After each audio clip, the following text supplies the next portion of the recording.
Hey, what's good, YouTube? Welcome back to the Brown Gent. In this video, I'm going to share with you my guide on how you can maximize your YapRun ranking within the Infinex platform. And if you're wondering why you should even care about this, well, let me tell you, there are $6 million in rewards given out across 4 seasons. Season 0 already completed. Season 1 is underway. So many people are fading it. This is your opportunity to make some gains while so many others are sidelined.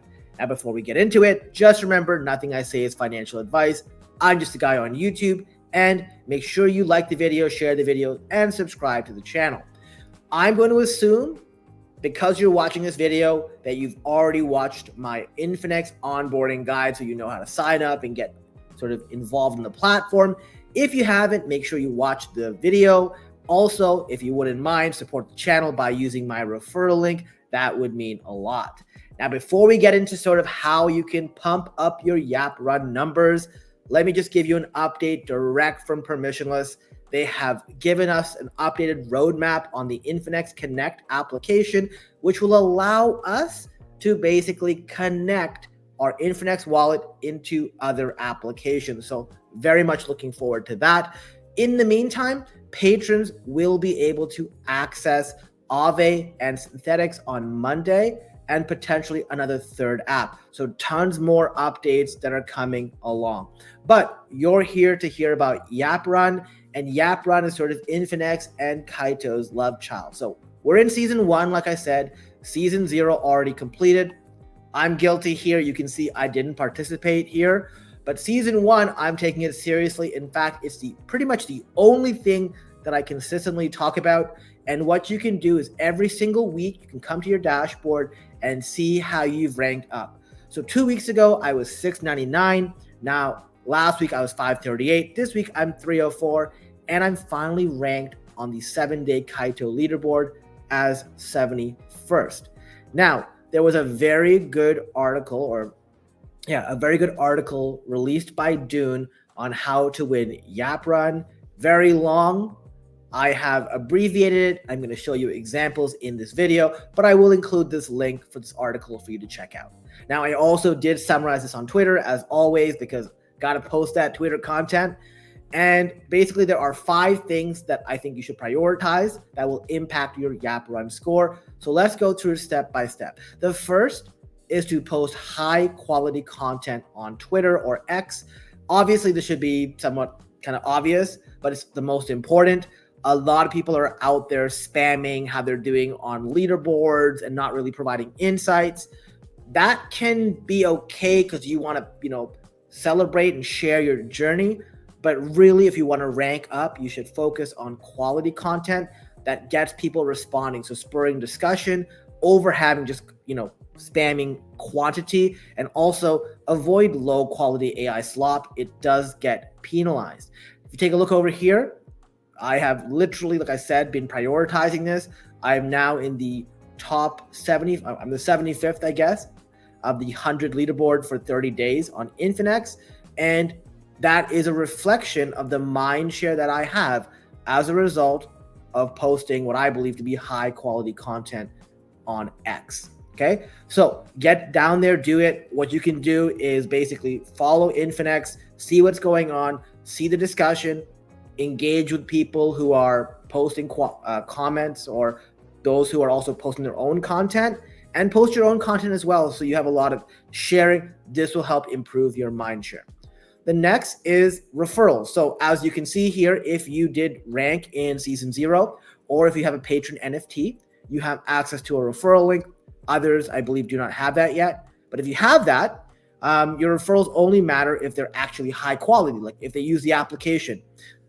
YapRun doesn't care if you refer a bunch of people who never open the application, right? So it's about the quality of the users that you onboard onto the platform. So if you're going to sign up, use my referral link, and never open it, it's basically the same as you not using my referral link at all. Now, if you watch my onboarding video, hopefully you see the value in Infinex the way I do, and you do use it. Now, the next thing is basically holding a patron NFT. So this is the core asset or the star asset within the ecosystem. As I said at the start of the video, They get basically the updates before anyone else. There's a private Telegram group where you get informed on sort of what's new, what's coming. So we get to hear a bit about this stuff before it's made like fully to the public. Also, you get sort of reduced swapping fees. We have withdrawals to like Ethereum mainnet and stuff. They comp them up to a limit, of course, to make sure people aren't abusing it. And then sort of, you get other things as well here. So you get a score multiplier in some of the things you do, which is fantastic, right? Also early access, not just early information, but early access. We got Avalanche, I think a week ahead of time before everyone else. And now we're going to get access to Aave before everyone else does as well, including Synthetics. So that's really cool. If you want to get the Patron NFT, you can go to, a platform like Magic Eden or OpenSea. Then all you have to do is make sure that you deposit it to your wallet address. So I have my Patron NFT. You can see it at the top right here. That's what that means. And basically it's compatible. You just deposit it to your EVM address, which is the same as your Ethereum, your base, and whatever. So you send it there and you're good to go. So that's the Patron NFT. The next is actually using the application. So basically, there's a lot of people on X who are farmers, who are not genuine with their content. They post a bunch of trash, but they're also just like, oh, I'm trading USDC for USDT and whatever. Listen, I don't know how much that's rewarded. I think genuine use of the platform is always pretty much good whenever you're trying to qualify for rewards. But even in this case, they're calling it out. Please don't be like the farmers and just do fake things just to try to make it look like you're doing something. So let me show you some examples. So you go to Infinex right here. One thing I would recommend is, if you are claiming an airdrop, like for example, I claim my layer airdrop every single 2 days. So I will go in here, get it, and I will swap it into USDC, right? So I'll use the platform to do that. On top of it, there have been times where I have actually sort of bought and sold stuff. So I was buying Pepe down here, right? So like I would buy Pepe and I would sort of buy Pepe with USDC, swap it back, make money, and just sort of rinse and repeat. So those are some of the things you can do, right? I would also get Avalanche token from the Arena application, right? And because I was getting airdrops and Avalanche token, I would send it here, sell it for USDC, and then send that to my Lambo Fund wallet. So there are some things you can do. Other things you can do is participate in sort of the earn program, right? So you can go here. So there's liquid staking, but there's also reward campaigns. So I have 1,036 SUSD that earns me like maybe 2 to 3 OP every single week, and it also puts me into a prize raffle. Also, I play Bull Run every single day. This is probably something you should definitely go in here and sort of open your packs and do whatever you've got to do. And obviously try to earn as many of these Bull Run tokens as possible. In fact, let me share a bit with you on exactly what I do for Bull Run. You see here, I'm at 13,000 Bull Run tokens. So I see a lot of people who are not scoring well here. They're picking randomly. I have some recommendations. Basically, these Bull tokens can potentially transform into future rewards. Obviously, it's also you using the platform. What you need to do is rank in the top 2,500 to earn tokens. And basically the way you play is you pick 5 token cards every 24 hours.